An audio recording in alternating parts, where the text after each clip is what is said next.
I treated myself to a few thrift shop runs in the last 2 days. I went to three thrift shops. Two of them were the same one, but I went twice. I ended up getting 15 books and 3 t-shirts. And I just got back and I'm a little bit of a Christmas mood. I figured, you know what? I haven't done a thrift book haul video in a while because I knew I was going to be taking a week off of work and I was going to be doing a couple runs of thrift shops. And then I have a couple other plans for next week. And so maybe after Christmas, probably post Boxing Week, there's going to be another run of books. I'm not sure. I'm going to go to completely new thrift shops out of town. And I hope to find at least, I don't know, I'm going to predict there's going to be 10 more books coming probably by the time New Year's comes around. I'm just going to call it a New Year's gift thrift shop run.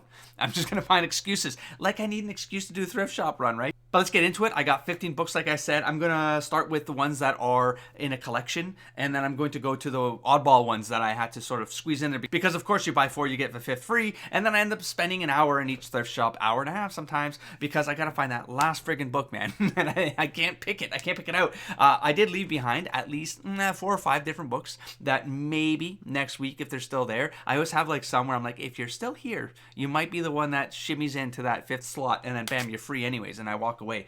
Let's get into it. One of the first things I look for when I get to a thrift shop, of course, is Ian Rankin books. I hit the mystery spy section, mystery crime section. Sometimes they roll into the spy section for some reason, so I check it anyways. They're generally always in relatively perfect condition. These are, again, paperback books that are effectively new. This is crazy. Even the little corners here, they're only mildly frayed or bowed, but otherwise the book is friggin' new, man. It's crisp, like crisp. Even the page flips are crisp. No water damage or anything like that. The pages are still white. Even the sides of the books are white, which means it wasn't sitting in a windowsill. So there you go. So I got Ian Rankin, The Naming of the Dead. This is book 16 in the main series, the Inspector Rebus series. And so we are cracking through this, and I love finding them brand new like this, man. It's crazy. It's very rare that I find an Ian Rankin book that's got like wear on it, unless they're the mass market paperbacks, the smaller books. But I just skip on those, even though sometimes I found some that I don't have. But I hold out because I know I'm going to get books like this. They're either going to be the hardcovers or they're going to be the large paperback versions, and they're just really nice, especially when I get this trade dress on it. I've already got a few of them that have this trade dress, and I really like it because I love things matching. I'm not going to hold out for these though, because these are there's a lot of books. What was the count last time? It's well over 30, right? So I don't want to be missing out on them. So I got Saint of the Shadow Bible. This is book 19 of the main series. Rebus, Saint or Sinner. I love the designs of this. I like the redacted design, graphic design going on in it. And then when we talk about quality again, pages are perfectly crisp. They're still white. I mean, just a little bit. I mean, faint yellowing on the edges, but barely anything. It's a hardback, and the hardback is in perfect condition. Like, there's no real wear or tear, even on the sleeve. It's pretty crazy finding books in this kind of quality. Anyways, Saints of the Shadow Bible. And then next up, we got Ian Rankin. We got In a House of Lies. This is book 22 of the main Inspector Rebus series. Again, bam, hardback, of course, as you can tell. Same thing as the last one. Even the sleeve is in perfect condition. Even the, look at that. Look at the spine. Look at the curvature on this stuff, on the spine. Like, there's no bows, there's no bends, there's nothing. It's crazy. Pages are still white. They're all crisp, of course. The cover prices on these I haven't been saying, but like one of the thrift shops that I'm going to are a little bit more pricier than the other ones. So $6.49, $7.99. I'm not sure why the price difference is as it is. Usually in the thrift shop that's like, for me, is like the best one. It's usually $5.99 for these kinds of books. I don't think I've ever seen a book over $5.99 at that particular branch. Let's stay focused on the Ian Rankin books. We got The Beat Goes On. This is the first book I have in the collection of novellas and short stories. So it's the complete Rebus short stories. This is book 5 of a 6-book collection. I mean, I'm calling them collections. I have these all organized inside like categories so that I can track like which books I'm chasing down. This has that redacted style graphic design, which is very clean. Little dog in the corner there. Yeah, Orbit Books, and maybe they did the entire run of Ian Rankin's. It's really good, man. Anyways, again, used book, and I mean, you're gonna hear me repeat myself. Even the sleeves, as you can see, are relatively good. There's no tears at all, barely any bends.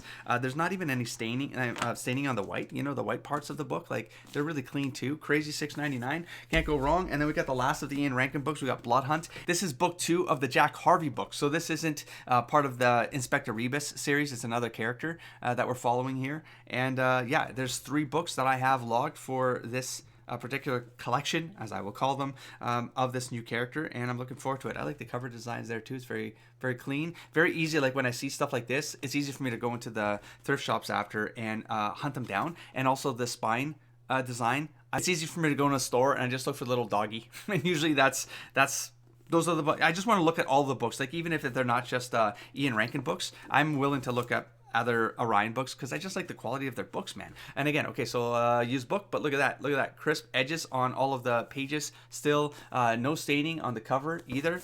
Crazy. And this one is a $4.99. So this isn't quite the mass market paperback, right? It's still like a medium-sized paperback. I like the feel of this. It's like a good thickness. I've seen the mass market paperbacks and I'm like, how do they make that so small?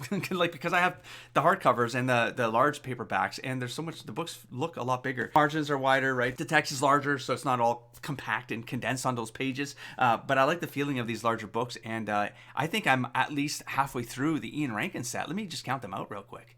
I have 46 books for Ian Rankin. That's insane. On a list. So the ones I own at this point are 20 out of 46 books. We're almost at the halfway mark. That's crazy. But I mean, the savings, man. The savings I'm making on this collection. I'm really looking forward to reading more Ian Rankin, actually, maybe on these holidays. I'm not sure. I keep promising, but I'm getting distracted doing other things. I'll leave it for the update video. Let's move on to the next series. I found another collection of Terry Brooks books.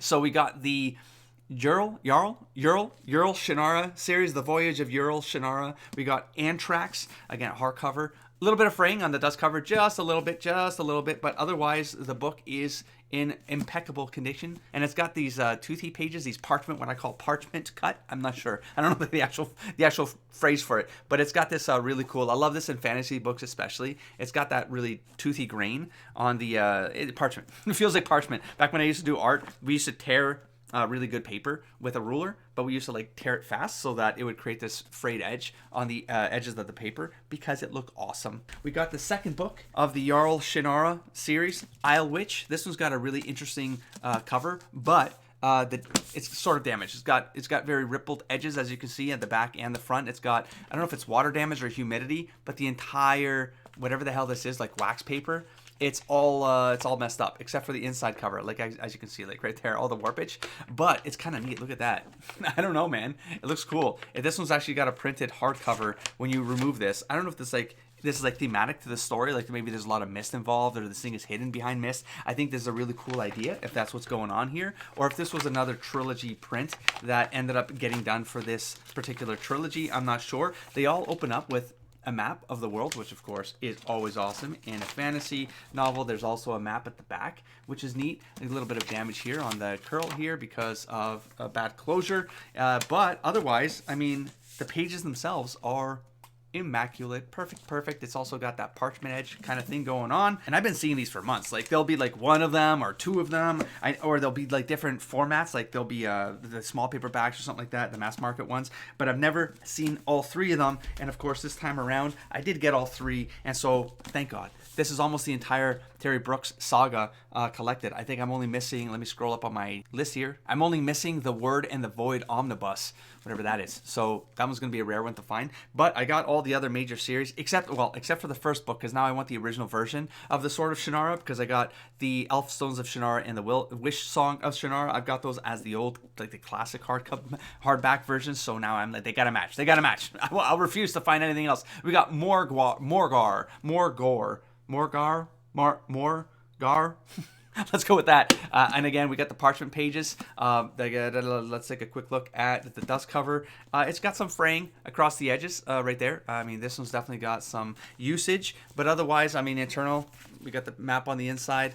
We got the map on the back, which is what makes me think that second book, even though it has that wax paper cover, I feel like it's part of the same set. But that being said, these ones don't have an actual cover on the inside of these, which doesn't make sense. Yeah, which makes sense because the dust cover itself is not see-through. But yep, pages are all really nice, really perfect, all good. I think all of these were $5.99 for each, and this was at the one with the great prices. So again, this hardcover book, pretty decent size compared to the Rebus ones, and yeah, they're always a great price at this place. $5.99 if I could find them. I can make a better deal, right? Or get a better deal out of it. So can't go wrong. Now I'm gonna go into, okay, got two more that are from an author that I know about because it was one of my favorite movies in the 90s. It was Jurassic Park was my favorite movie. I can't seem to find Jurassic Park there, but I found this one called Next.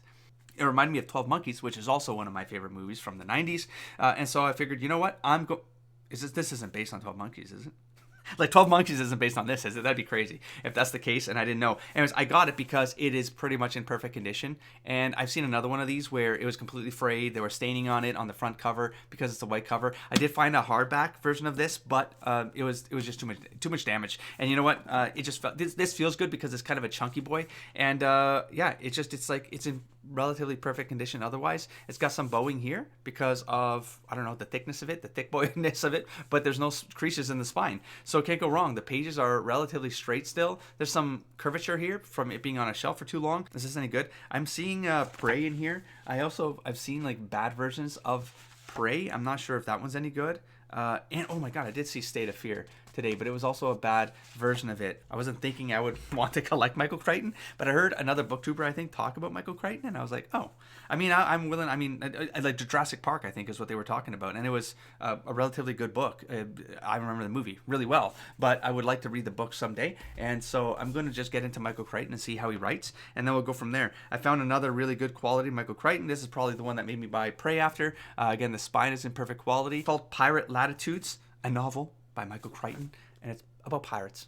Pirates. And I was like, do I get this? It's about pirates. I read the back. The Caribbean, 1665, a remote colony of the English crown. The island of Jamaica holds out against the vast supremacy of the Spanish Empire. Port Royal, its capital, is a cutthroat town of taverns, grog shops, and howdy houses. In the steamy climate, there's a living to be made, a living that can end swiftly by disease or by dagger. So, and it goes on and on, but it just reminded me of Black Flag. And so because I'm kind of in the mood to jump into Assassin's Creed Black Flag at some point sooner than later. Did I find a book on Black Flag? I feel like I ran it. I did. I'm relatively certain I found something on Black Flag, but it was in terrible condition. I didn't pick it up. It was something like that, but I'm pretty sure I found something. I don't think I'm inventing that, but why wouldn't I have picked it up even if it was in bad condition? I'm not sure. I'm holding out for a better version. I'm not sure if that's true or not at this point, but I have a distinct memory of the graphic design. Anyways, back to Michael Crichton, Pirate's Latitude. Anyone know about this? Any thoughts? This one doesn't feel like his typical, because I'm thinking dinosaurs and I'm thinking genetic stuff. I think I've seen another book called Next Something or Something Next. So I think, is that a sequel to Jurassic Park? See, I don't remember. Now I got to put Michael Crichton on a list, and I gotta dig into the book collection and check out the chronology and if there's anything I have to put into sets so I can start looking for the continuity of any narratives that I might need to continue. Anyways, there we go, Michael Crichton. And did I already talk about it? Perfect Spine. That's why I have to get it. It's a completely new book, man. It's crazy. For $3.99, yep, I'm gonna pick it up. And there's a same thing with this one, $3.99. So bam, 2 Michael Crichton books, and now if I start seeing more of them and if they're in good condition, bam, I'll get them. Now I'm going to be jumping into the single ones, and first up we got Ready Player One. I heard BookTuber talk about this book and that it was actually pretty decent. I never watched the movie, so I'm sort of familiar with what the plot is and what it's supposed to be about, but I believe back, this would have been years ago now, when people talked about the movie who were familiar with the book, they talked about the movie having sped through a lot of the points because movie pacing, right? They had to move through the movie beats maybe too fast, and so I'm really looking forward to seeing how they handle it in the book itself, because I'm a big fan of storytelling patterns, and I think I've heard really good things about the story of this. I'm near certain I heard BookTuber talk about this in the last month or two, and so I'm curious. I saw it, and let's talk about the condition. Of course, it is in perfect condition. Is it a little bit of warpage? No. There you go. Yeah, so perfect spine. The pages themselves are relatively crisp still, so there's some curvature, of course, happening because of it being on a shelf or something.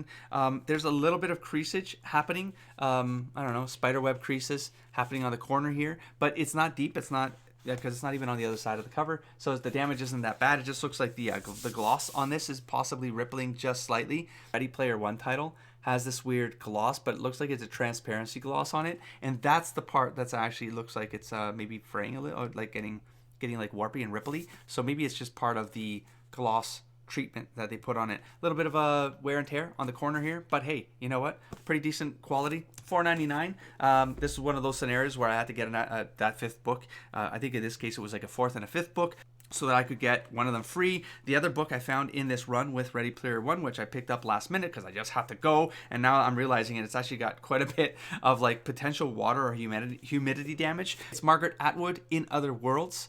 So sci-fi and the human imagination. I read the back real quick because I was already in there for an hour and a half and I had to go. My feet were killing me. Margaret Atwood brings to bear her literary astuteness and distinctive voice as she fascinatingly explores the genre we have come to think of as science speculative fiction, and in doing so illuminates essential truths about the modern world. And it goes on and talks about more, but that was enough for me. It's a collection of short stories from the looks of it. I didn't flip through it. I figured I'd do this together when I got here. Now that I'm flipping through it, I'm definitely seeing some page humidity warpage, probably read on a beach or something like that. And then I see introduction in other worlds, sci-fi and human imagination. These might be essays even, and I'd be okay with that if these were a collection of essays from her, periodical contributions and stuff. Oh, it looks like it might be. We got H. Rider Haggard. She. Oh, I remember reading this in school. God, I barely remember that now, but I would reread that. The Queen of Kingdom, The Birthday of the World, and Other Stories by Ursula Le Guin. So it's a collection of George Orwell in here, some personal connections.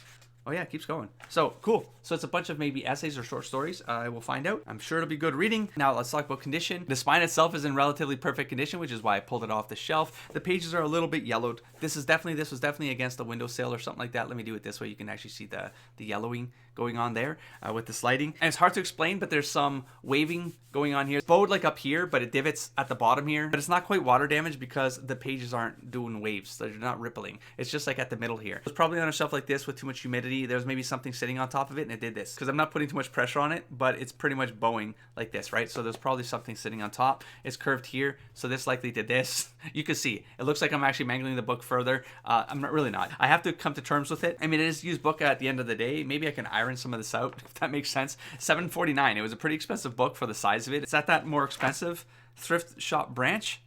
$4.99. They get away with it though, and I was under pressure, and I didn't know it was that much money when I got to the when I got the cashier. But it was what it was, because I try to min-max my deals, right? And I try to get all the book prices relatively on the same price, so that when I get to the cashier, you get one of them free, but you try to maximize. So if I find like $5.99 books, I try to find five $5.99 books, so I can get a $6 off. All right, but when you get like, let's say 3 $7.49 books, one $5.99 book, and then a $3.99 book, well, I've only saved $4. You see, I'm not min-maxing.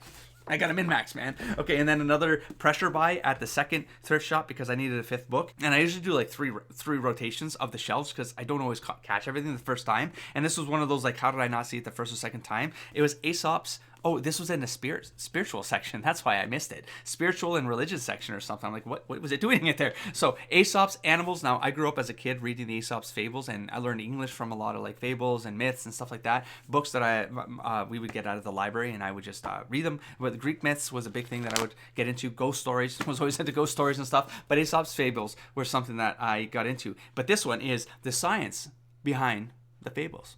Intriguing, right? So scientists that basically take a look at each of the Aesop's fables. I went to the table of contents real quick just to see like what does that mean? And it still says the crow and the pitcher, right? We know that story of the crow. Do we all know the story of the crow and the pitcher? There's the pitcher with water at the bottom. The crow is thirsty. It gets pebbles, puts the pebbles in the jar, and the pebbles raise the water up so that the crow can drink water. Okay, now take that, and I assume so they tell the story of the crow and the pitcher. So we get the Aesop's fable, right? We get the crow and the pitcher, right? Kind of maybe pretty much this right here. And then we get an essay about the science behind what the moral or the teaching is. Not the moral of science. Morals with science. No, it's the science behind the lessons that are being taught in that fable, but the scientific aspects of them, I suppose. Anyways, it's intriguing. And I think it's going to bring back a lot of old memories of reading these Aesop fables. I still have one of the very first books I ever owned. You know what? I'm gonna pick it. I'm gonna get it right now to prove it. I don't have to prove it, but I'm going to. I'm gonna prove it. Woo! I barely found it. Man, that's a memory. Bam! Aesop's Fables. I think this might have been my teacher my grade 2 teacher. I just noticed the initials now. I have no idea if that's true or not, but I definitely had a teacher whose last name, I think her first name was an M and her last name was H, but that memory was lost to me until I saw the MH. In any case, one of the very first books I've ever had that I was learning English with, because I took very long to learn English. I couldn't pick up languages. I came from Portugal, and then I couldn't speak either Portuguese or English very well. I had to get special help until I was 9 or something like that. Anyways, there you go. Look at that. Aesop's Fables. Pictorial. Kind of stories. The Crow and the Jug, right there, the one that I just picked up. Anyways, a lot of great memories here. Look at that. Literally, if not the oldest book I own right here. This is it. I will never get rid of it. So there you go. Found this. I was like, yeah, of course, I have to read this because I like philosophy. I like thinking critically about strange things. I think in one of the last book hauls I finally found the physics of superheroes or something like that, which I was keeping an eye on for like, I don't know, 15 or 20 years. So exciting stuff. I got 2 books left at this point talking about history and art and stuff that I love. I found an art book for Norman Rockwell. So Norman Rockwell Treasury. Look at this art book. I have a bunch of art books. And Norman Rockwell is one of those artists that I just always love the style and the look. People are familiar with Rockwell. I mean, you might not think you are, but you are. Hold on. That's why I got this art book, is because I'm familiar with like the more famous work, but I want to read about, his history and like how he evolved to get to where he got with his subject matter and whatnot. There you go. That's one of the most famous. Is it on the cover? Okay, no. I mean, this is a pretty famous one for Rockwell as well. But, Rockwell painting himself, the portrait there. And so he does this really nice portraiture style. It's almost caricature-esque, but they're actually really good. And it's usually like captured moments in time. Like that one's pretty cool. So Coca-Cola calendar right there. He's a prolific artist, man. Back in the 30s and 40s. There you go. I got a book of Norman Rockwell. And, for $5.99, you can't go wrong. These books are... I used to buy these books like back in the day when I was lucky if I got them on sale. I generally didn't, and they would cost me an arm and a leg when I was in school. And I would buy art books of my favorite artists. I can't find the price anywhere for this damn thing. How is that possible? It certainly wasn't free. It's got an IBS number. What the hell? Like I used to pay $50 or something like that for these books back in like 20 years ago. There's literally no price on this thing. That's crazy. Anyways, I'm not sure how old this book is, but 1987.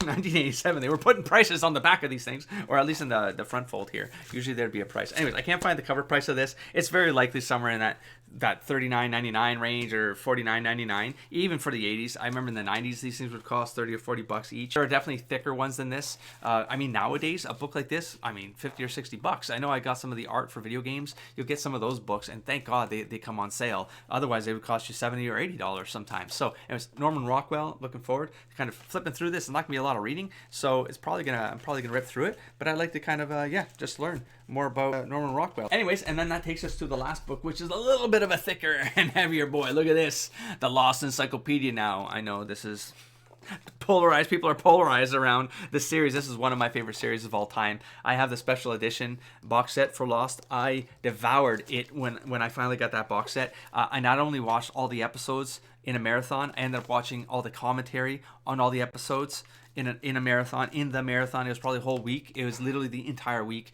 I just absorbed everything about Lost. The bonus content, of course. I love everything about Lost. Yes, the ending is a little weird, right? And but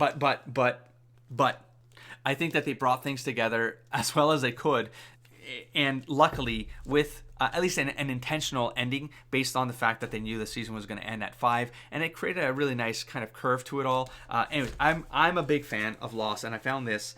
And I didn't pick it up yesterday because it would have been a 6th book. And I'm like, I'm in a rush now. Like, I got to go. And so I'm like, hopefully in one day people are going to pick this up. And I'm going to come back anyways because I saw this one and this one because it was like on a shelf I generally don't check. It's the art and the music shelf. You think I check it? I do. I'm always disappointed. And then I stopped checking. And then I checked this time. I was like, oh my God. Like, both of these books have to come with me. But they were very heavy. I was very tired. I was very sore. I needed to leave. Anyways, and I knew it was coming back. And so there we go. I got the Encyclopedia of Lost. And it is, folks, it's in perfect condition. Like, how can you go wrong? It's in perfect condition.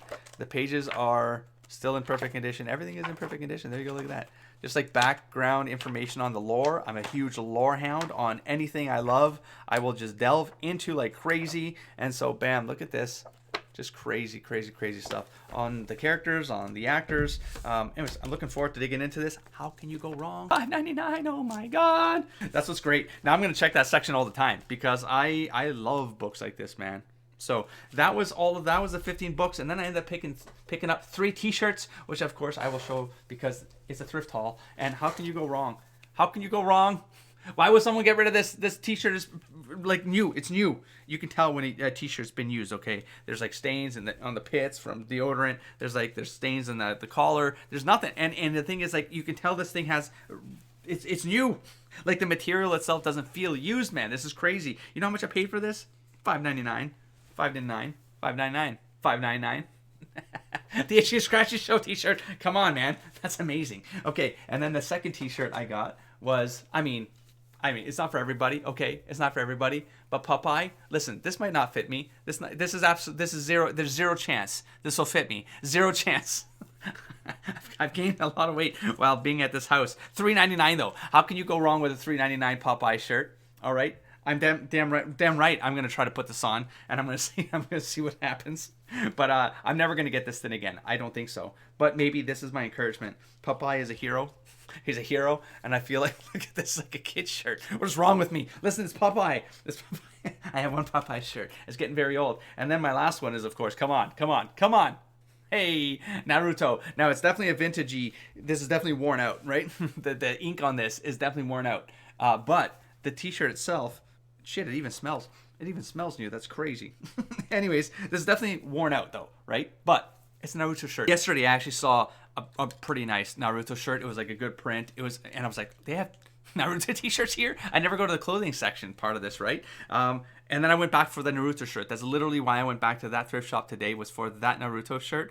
But it was gone. It was gone. Of course, that would have been like a Christmas present, right? Because it was in good condition. But for $5.99, hey, can't go wrong.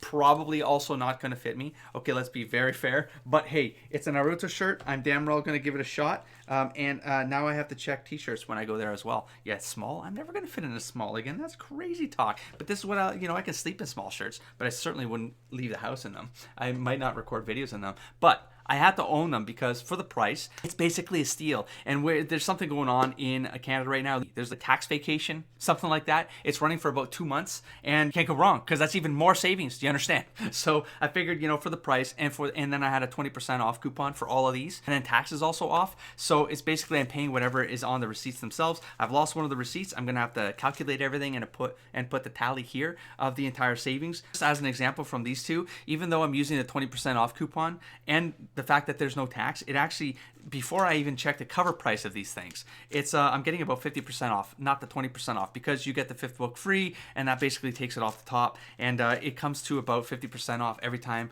I go in and just buy the books. And then it's like you check that against the cover price itself, and that's where it goes up to that 70 and 80% range. I love it. These books alone, like how much would this book, this monstrosity be? Wow, when was this printed? Because it's $54 US and $50 Canada. That would never have flown today. Like that, if this was on the shelf for sale now, they would have marked up that $50. There's zero chance that this the currency is like the American dollar is really good against the Canadian dollar right now. Like right now with the currency the way it is, it's about 40% over the Canadian dollar. So it would have been like $1 equals 140 in Canadian, that kind of thing. So yeah, this would have been a $70 book, not $50. So this was printed at a time probably when we were match for match, like 2008 era. Now I'm actually curious because my memory remembers more or less that era of time. Let me validate. Bam, 2010, like I thought. 2008 to 2011 is when I was mostly active when I was producing comics in the time, and that's when we were in that $1 to $1.10 range, 10% fluctuations for quite a while, because basically both of our economies went to hell. And maybe we'll go through another cycle of that, because like why am I talking about money on a booktube channel? That's enough of that. I made my Christmas shirt because I'm probably not going to have I am going to have an update video. But in case you missed that video along the way, I wish you a happy holidays, of course, out there, and stay safe, of course. Eat well, drink well, if you're of age, and then we'll catch you around. I will be back tomorrow for a weekly update on the stuff that I've read and the things I've been doing, channel update, etc. And then, man, we're going to be moving towards the new year. Thanks for showing up, of course. As always, I appreciate your time, and I'll catch you in the next one. Don't forget to explore, engage, and inspire, buddy. Peace.